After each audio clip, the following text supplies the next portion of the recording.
Cette émission est une production de la télévision régionale des Moulins.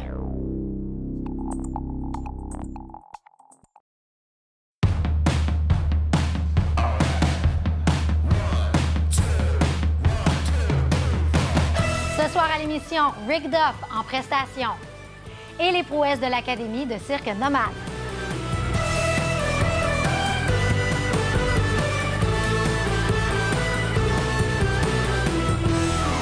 Cette semaine à Les Arts, je reçois Rick Duff, une véritable révélation de la scène country québécoise.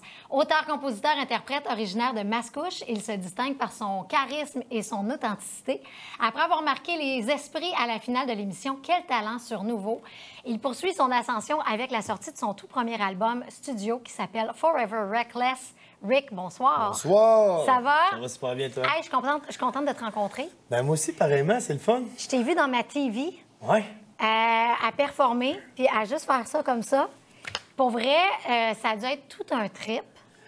Effectivement, méchant trip, méchante belle année, mettons. Ben oui, j'imagine, parce que de ce qu'on apprenait, tu es maçon de profession. Exactement. Ouais. Donc, tu as toujours fait ça. Ouais, pas mal. Ou tu as eu d'autres métiers, en fait, mais la musique a toujours été plutôt un passe-temps ou une passion. Ouais, exact. C'était plus un hobby ou une place. Tu sais, j'allais jouer dans certains bars, certains événements.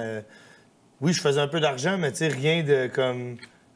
Rien en vue de faire carrière avec ça, si on veut. Là. C'est sûr que tu as tout le temps les petits rêves qui traînent quelque part en mode si un jour. Puis j'écrivais déjà de la musique aussi avec Chester, qui est le bassiste de mon groupe en ce moment, avec qui je fais toujours de la musique d'ailleurs.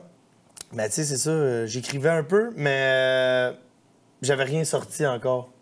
Fait que là, tu sais, de voir que sort une toune, fait quel talent, boum, boum, boum, ça déboule, puis ça continue, puis le monde a un certain engouement pour le projet, ben c'est sûr que... Je pense que la plupart des gens ont vraiment trippé. Ben tant mieux. Parce que non seulement tu es un peu l'incarnation du, on va dire, le Canadian Dream, pour pas reprendre le American Dream, mais tu sais, le gars qui a une job steady, qui arrive finalement à se rendre jusqu'en finale avec un immense talent, puis un charisme aussi. Puis tu arrives avec...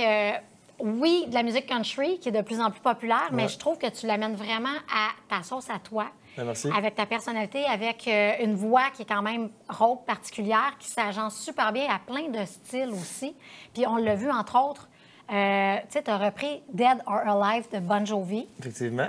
Encore plus country que ce que Bon Jovi pouvait le faire à l'époque. Oui, ben oui. Mais tu sais, c'est très rock, Bon Jovi. Puis je pense que la mission, c'était ça, c'était de... quand Quel talent, je leur ai pitché l'idée, j'étais comme, tu sais, vous m'avez éliminé, vous m'avez ramené. Moi, je suis Wanted, Dead or Alive. C'est ça. Puis, le but, c'était de réussir à comme, amener la chanson ailleurs. Puis je pense que c'est une mission accomplie. Là, on est vraiment contents de ce qui s'est passé. Oui. Là, tu arrives à, on va dire, vivre de cette passion-là. J'imagine que tu le savoures, là, présentement. Ah, c'est à chaque jour, tu sais.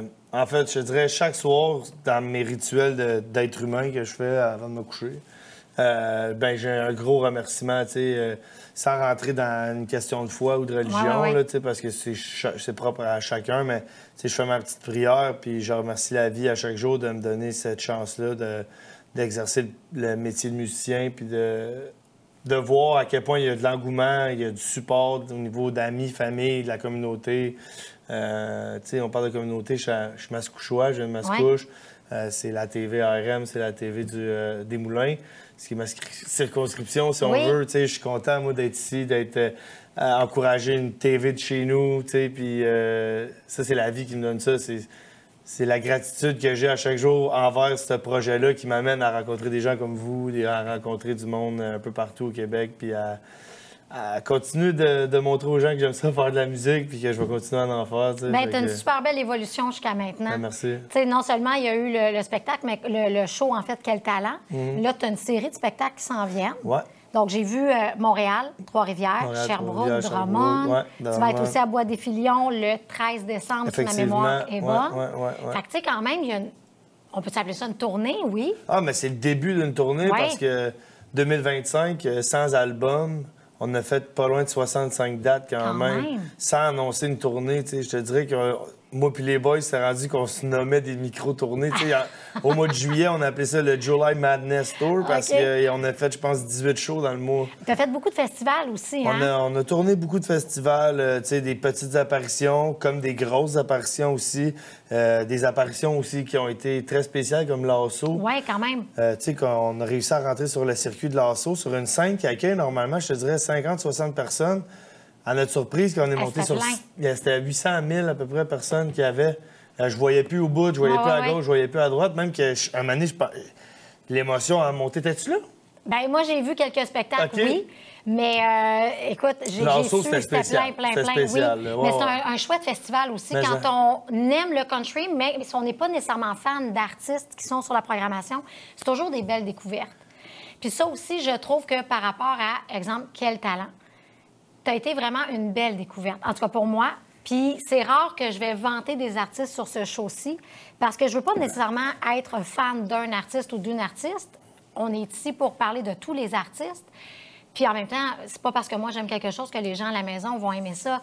Mais je trouve qu'il y a quelque chose, comme je disais, chez toi, qui nous transporte vraiment complètement ailleurs. Puis j'ai hâte d'entendre l'album au complet parce que j'ai l'impression que ça s'écoute dans n'importe quel contexte. Autant dans un road trip, autant à la maison à faire du ménage, puis à pas vraiment réaliser que tu écoutes de quoi.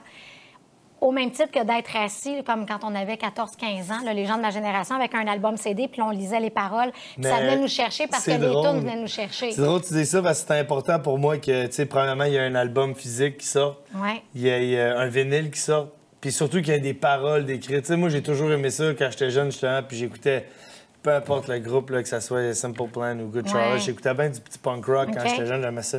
Ben, tu sais, je sortais le livret, je regardais les photos, puis je m'imaginais leur vie, tu sais. Puis s'il y a des jeunes qui écoutent l'album Forever Reckless, ben j'espère aussi qu'ils vont voir les photos. Tu sais, il y a des chevaux, il y a des chapeaux de cowboy, tu sais, il y a des éléments de quelque chose qu'on n'est peut-être pas habitué de voir, puis qui peuvent peut-être inspirer les jeunes aussi. Puis les paroles, tu sais, c'est que du cru, c'est que du vécu, c'est que du vrai. En fait, c'est réel, tu sais, ce qui s'est passé. C'est Rick Duff. C'est Rick Duff à 100 puis ça peut pas être plus Rick Duff que ça, je te dirais, là, tu sais, vraiment, les textes, à part Ford Ranger qui parle de truck, je te dirais, puis tu sais, j'ai écrit avec Adrien. Les autres tunes, je les ai pas mal écrites tout seul, puis tu sais, c'est toutes des introspections ou des chansons où est-ce que j'avais vraiment quelque chose à véhiculer puis à sortir Get Off My Chest, là, tu sais. Fait que je suis vraiment content de cet album-là. Puis j'ai hâte de voir, tu sais, avec quoi la critique. La réaction des gens, oui. Qu'elle soit bonne ou mauvaise, personnellement, je m'en fous. L'exercice d'écrire des chansons, je vais faire ça toute ma vie. Fait que je sais qu'ils vont s'améliorer à chaque jour, les chansons. Fait que je me fierai pas sur le premier album, mais en même temps, tu sais, s'il y a une bonne critique, on va être content, tu sais, c'est ça. On t'a vu aller, puis je pense que ça va être très, très bon. Ah, ben j'apprécie. Au-delà de ça, j'aimerais ça que tu me parles justement, pas nécessairement du processus d'écriture, mais des chansons ou de l'album, parce qu'il y a quand même un filon à quelque part, tu le disais. Tu sais, c'est vraiment, c'est moi. Ça sort de ta personnalité, de ce que tu as vécu. Entre autres, il y a eu une rupture amoureuse, il y a eu la perte d'un ami. Exactement. Aussi. Tu parles de la maladie mentale, tu parles de la toxicomanie. Tu sais, il y a quand même des éléments assez chargés, mais tu arrives à amener ça de façon assez bienveillante. On essaye le plus possible, tu sais. C'est parce que c'est pas tout le temps évident aussi d'amener ce sujet-là. C'est un sujet qui est très dark quand tu y penses en termes de souvenirs. Comme moi, comme les souvenirs que j'ai de cette époque-là, exemple où on a perdu Mathieu, tu sais, c'était rien de fun, puis c'est une scène où, tu sais, bref. Mais je me suis dit en chanson, si je suis capable d'amener cette chanson-là ailleurs où les gens, quand ils vont l'écouter, ils vont peut-être brasser la tête puis se dire « Oh yeah, OK, tu sais, c'est une tune qui brasse, puis qui... » Mathieu, c'est le même que moi, je veux le représenter. Tu sais, c'était quelqu'un avec qui j'avais du plaisir et non quelqu'un qui était malade mental et toxicomane. Tu sais. Même chose pour moi avec mes expériences du passé. Tu sais. Il y a une chanson sur l'album qui parle d'une relation que j'ai eue où est-ce qu'on parlait simplement quand on était sous et on était gelé. Tu sais. By the way, ça fait 5 mois que je suis sobre, tu sais, que j'ai rien touché. Pas que c'était quelque chose qui dirigeait ma vie, mais je pense qu'avec la musique et les spectacles, j'avais de la misère à récupérer beaucoup. Fait qu'à un moment donné, j'ai juste fait on va se laquer. Bien, des fois, ça fait du bien. Ben oui, puis tu sais, je vois pas ça en mode je vais chercher mes jetons chez les A. Là, plus en mode j'ai pris une bonne pause, puis tu sais, je prends soin de moi, j'ai arrêté de fumer, tu sais, j'ai arrêté de faire trop le party parce que je tiens à ma carrière, puis les fans qui me suivent méritent un Rick Duff en santé, je pense, quand on monte sur scène. Puis je le réalise de plus en plus, sans eux, je suis pas là. Fait que faut que je prenne soin de moi pour prendre soin des autres. Ah, c'est chouette. Ouais.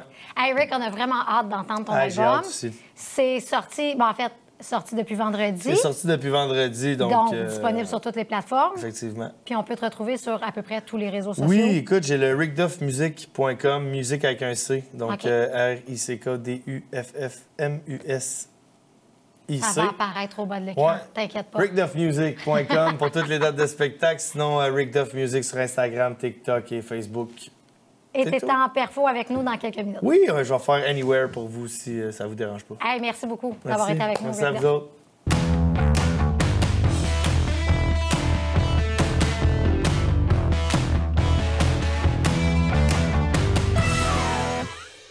La télévision communautaire autonome parle des enjeux locaux, donne une voix aux citoyens et citoyennes, en plus de faire rayonner les talents d'ici. Accessible à tous, elle appartient à la communauté et donc à vous. J'ose ma télé communautaire, mon média de proximité.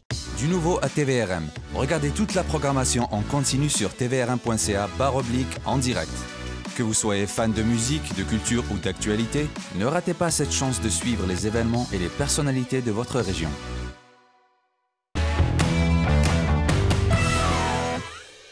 Il nous interprète sa chanson Anywhere de son tout premier album Forever Reckless. Voici Rick Duff à Les Arts-la-Naudière.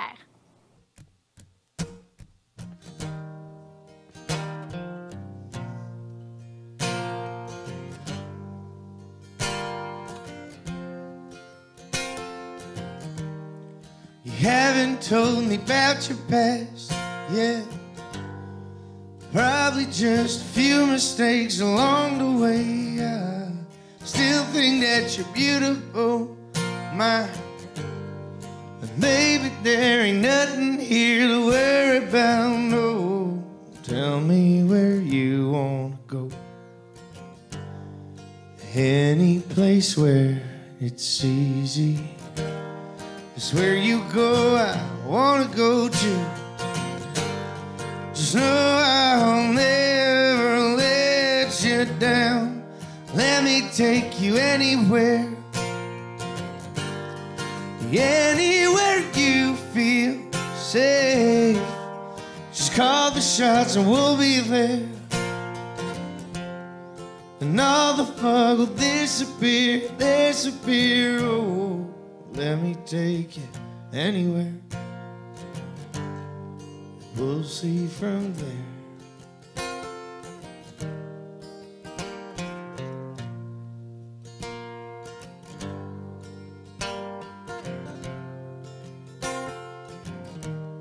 Cause I know you like them fishing boats. So maybe we go around the ball or savings for one. Then catch some fish along the coast. And watch the sun go down as you're sipping wine. Let me take you anywhere. Anywhere you feel safe. Just call the shots and we'll be there. And all the fog will disappear, disappear. Oh, let me take you anywhere. We'll see from there.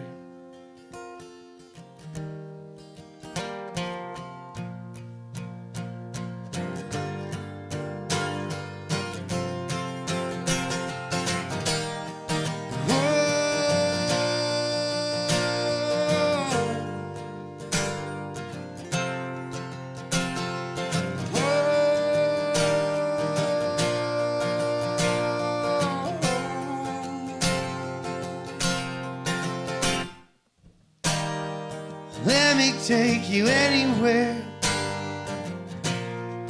Anywhere you feel safe.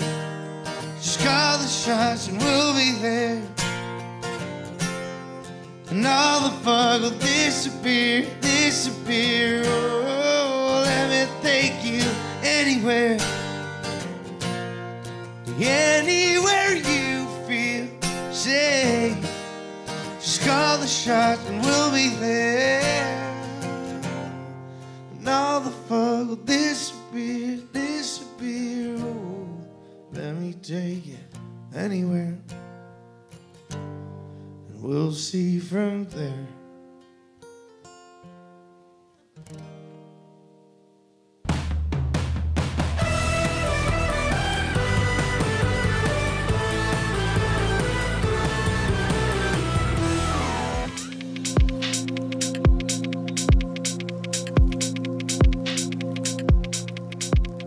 Donc, on se retrouve présentement à l'Académie de cirque Nomade à Terrebonne et je suis avec... Marie-Ève. Donc, Marie-Ève, en fait, c'est quoi l'ambiance chez Nomade? Comment ça se vit, l'Académie Nomade? À l'Académie Nomade, on est vraiment comme une grande famille. Là. Les clientes, ils ont un sentiment d'appartenance avec le studio. Ils aiment revenir pour voir autant les coachs que les élèves. Et souvent, il y a beaucoup d'amitié qui se développe entre clientes et en tant que coach parce qu'on travaille beaucoup ensemble à l'Académie. Puis comment vous planifiez les cours et les spectacles? Comment ça fonctionne? Chaque professeur a son cours à l'horaire régulier et on planifie nous-mêmes nos cours avec le contenu que nous désirons présenter aux clientes afin qu'ils aient une évolution au travers des semaines. Même si ici, nous n'avons pas de session, on fait évoluer les clientes à un bon rythme pour qu'ils s'améliorent et qu'ils voient une différence avec le début de leur cours. Puis, est-ce que tout le monde peut en faire? Est-ce que même si on commence plus tard, on peut quand même faire du cirque? Oui, effectivement. Il y a des clients qui commencent à l'âge adulte et il y a des cours enfants également. Donc, il y a des enfants à partir de 2-3 ans qui viennent avec leurs parents. Et ensuite, c'est des cours individuels. L'enfant se présente et ensuite, on a les cours adultes. Donc, c'est vraiment pour tous, pour tous les âges, de 2 à 99 ans, si vous voulez. Je vais y aller avec un volet un peu plus personnel, à savoir, toi, qu'est-ce que tu fais ici au cirque, puis qu'est-ce qui t'a fait te donner l'envie de commencer à faire du cirque? Moi, j'ai commencé en faisant de la pole sport. Donc, il y a le côté sport et il y a le côté RX à la pole. Et ensuite, quand que le cerceau aérien a été introduit au studio de Terrebonne, j'ai vraiment tombé en amour avec le sport. Donc, moi, c'est vraiment le cerceau aérien qui me passionne et c'est ça les cours que je donne. Et j'ai également touché un petit peu au hamac et au tissu aérien. Donc, les coachs, on peut également faire des remplacements pour les autres appareils, mais moi, principalement, c'est le cerceau.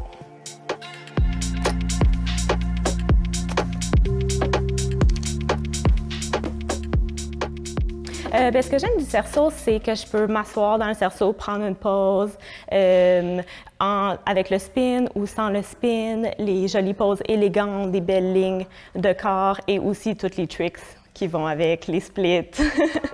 Et oui, qu'est-ce qui est le plus difficile des fois, c'est il y a également un niveau de douleur ou d'inconfort, mais la peau s'habitue également en pole qu'en aérien. C'est sûr que c'est un appareil en métal, donc on met notre corps sur l'appareil en métal dans des positions qui peuvent faire la pression sur notre corps, mais comme tout sport, on s'habitue et c'est quelque chose d'agréable à faire parce qu'on progresse et on voit tout ce qu'on peut accomplir sur chaque appareil. Puis j'imagine la première fois que tu as fait ça, est-ce que tu avais peur un peu? Parce que là, tu me dis des fois, ça peut faire mal, mais j'imagine qu'au début, tu avais une petite crainte ou pas du tout? Oui, c'est sûr que oui. En fait, vu que j'ai commencé avec la pole, j'étais déjà habituée avec le petit niveau de douleur qui pourrait accompagner. Et la pole et l'aérien, c'est totalement différent au niveau vestimentaire. Donc, à la pole, on veut coller à la pole. Donc, on est plus en camisole, top de sport, short. Et en aérien, on veut couvrir notre corps pour éviter les petites brûlures qui pourraient arriver dépendamment des mouvements. Mais ça, c'est moins dans le niveau débutant. C'est plus quand on fait des figures un petit peu plus avancées. Et donc, ça, c'est principalement la différence côté habillement. Mais notre peau s'habitue et on s'adapte avec ça. Oui, fait que là, j'imagine que là, t'as plus mal du tout, là. T'es rendu... Non, ça va vraiment bien, là.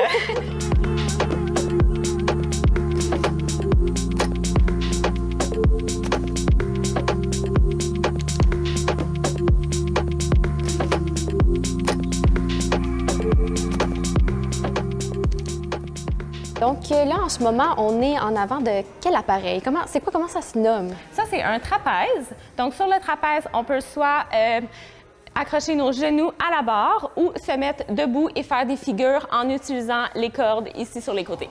Là, on se rend au deuxième. Puis celui-là aussi, c'est quoi son nom? Puis comment ça s'utilise? Ça, c'est un hamac. Donc, ici, on voit qu'il y a une loupe dans le tissu.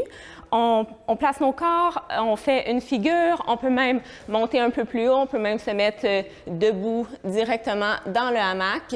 On peut faire des drops aussi. OK. Donc, c'est vraiment versatile.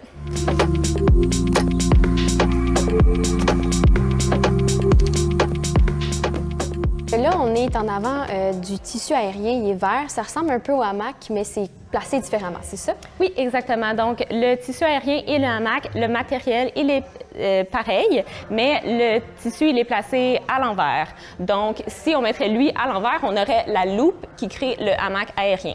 Donc, ici, on peut grimper, faire des figures dans les airs, on peut faire des drops, on peut faire énormément de choses avec ça.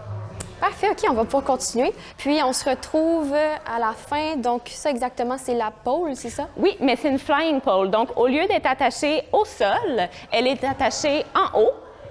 Et en plus, elle est faite en silicone. Donc, c'est un matériau différent de la pole Sport et RX. Et donc, elle tourne sur l'ancrage et elle tourne également sur elle-même.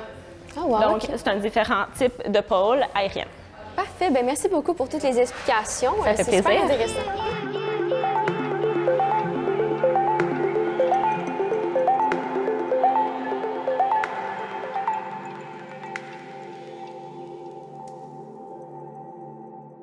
Donc, c'est une activité qui s'ajoute aux nombreuses initiatives de la région et qui démontre qu'une fois de plus, la culture à Terrebonne est bien vivante.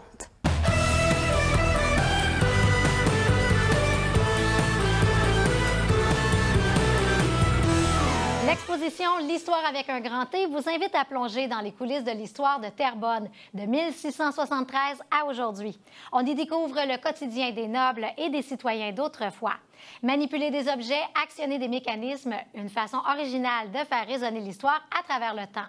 Rendez-vous toutes les fins de semaine à la Maison Belle-Île du Vieux-Terrebonne de midi à 18 h.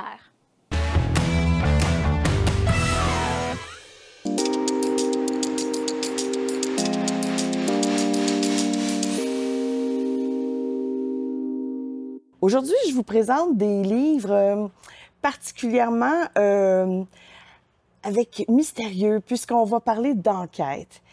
Sachez que je vous présenterai aussi des livres pour tous les types de lecteurs, les niveaux de lecteurs. Je commence avec Les 4 malins aux voleurs de Caroline Dufresne chez les éditions Andera. Ce que j'aime de ce livre-là, c'est qu'au début, on a vraiment la description de chacun des personnages, ce qui donne idée aux jeunes, ce qui va faciliter l'imagination de ceux et celles qui disent ne pas en avoir. Ce que j'aime également de ce livre, c'est que l'écriture, elle est assez espacée, elle est facile à lire et évidemment, on use des caractères gras, de certaines formes de calligraphie pour toujours stimuler l'envie de lire. Pour les petits, Josie Bournival a une belle petite collection chez Enquête, Héritage Jeunesse, Mystère et boules de gomme, Enquête en eau trouble. Le livre s'adresse directement au lecteur.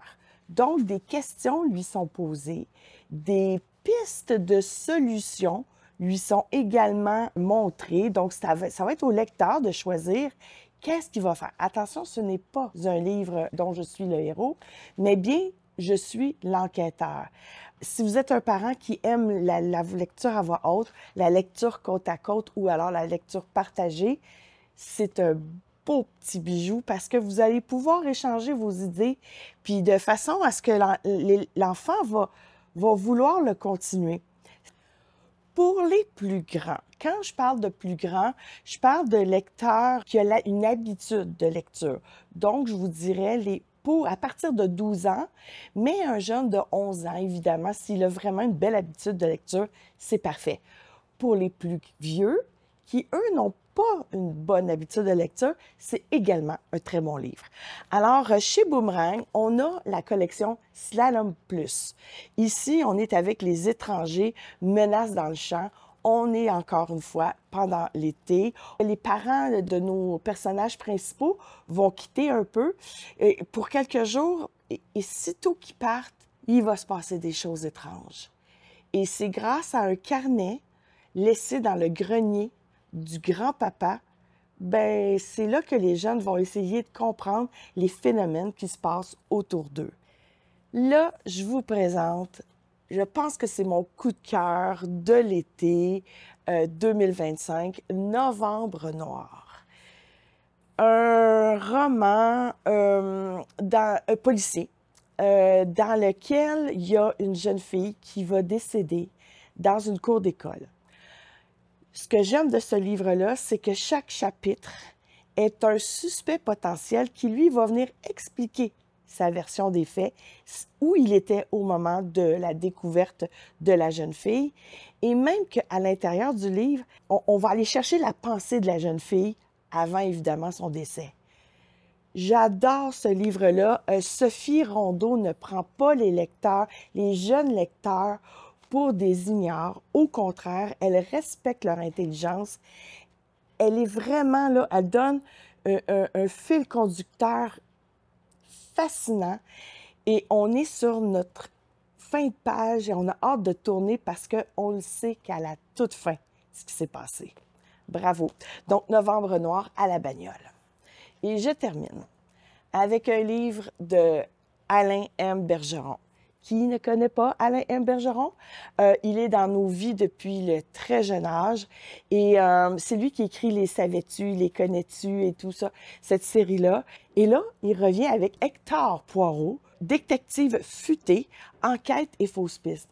Ce que j'adore, c'est qu'à l'intérieur, et ça, on est vraiment pour un jeune lecteur, c'est écrit vraiment très gros, les illustrations sont présentes. Je vous dirais que à l'intérieur de l'enquête, on a de petites enquêtes. Le fait d'avoir des toutes petites enquêtes à résoudre et résolues, ça donne comme une espèce de rythme à la lecture. Et Alain M. Bergeron prouve encore une fois qu'il connaît les jeunes. Il connaît ce que les jeunes aiment lire. Bravo. J'ai l'impression qu'on va avoir une série avec Hector Poirot. Sur ce, ben, je vous souhaite très bonne lecture, puis on le sait, la lecture, c'est la liberté.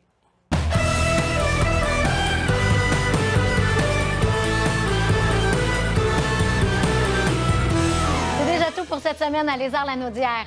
Retrouvez l'ensemble de notre programmation sur tvrm.ca ou encore sur notre chaîne YouTube sur TVRM 609. Et pour ne rien manquer de nos prochaines émissions, restez à l'affût de nos nouvelles et abonnez-vous à notre infolettre. Je vous souhaite de passer une excellente semaine et on se dit à la semaine prochaine.